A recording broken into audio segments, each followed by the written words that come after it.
सुरगाणा तहसील कार्यालयात तब्बल 20 वर्षांनी जनता दरबाराचे आयोजन करण्यात आले। आमदार नितीन पवार यांच्या अध्यक्षतेखाली झालेल्या या सभेत तरुणांनी अधिकारी वर्गाला विकास कामांबाबत जाब विचारलाय। विविध खात्यांच्या योजना, पाणी पुरवठा, वीज समस्या, आरोग्य सेवा, शिक्षण, रस्ते, बेरोजगारी अशा अनेक विषयांवर नागरिकांनी तक्रारी मांडल्या। शबरी घरकुल योजनेतील गैरव्यवहार, वीज पुरवठ्याच्या समस्या, बँकांच्या सेवांतील त्रुटी, जलजीवन योजना भ्रष्टाचार, ग्रामीण रुग्णालयातील सुविधांची कमतरता यांसारख्या मुद्द्यांवर चर्चा झाली आहे। जलसंधारण योजना, वन विभागातील अनियमितता, अंगणवाड्यांची दयनीय अवस्था यावरही नागरिकांनी आवाज उठवलाय।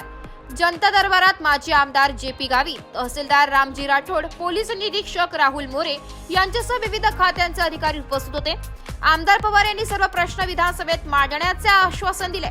पुढील जनता दरबारासाठी नागरिकांनी लेखी तक्रारी सादर कराव्यात असे आवाहन करण्यात आले। नाशिक लोकशाही न्यूज साठी प्रतिनिधी विजय कानडे, सुरगाणा।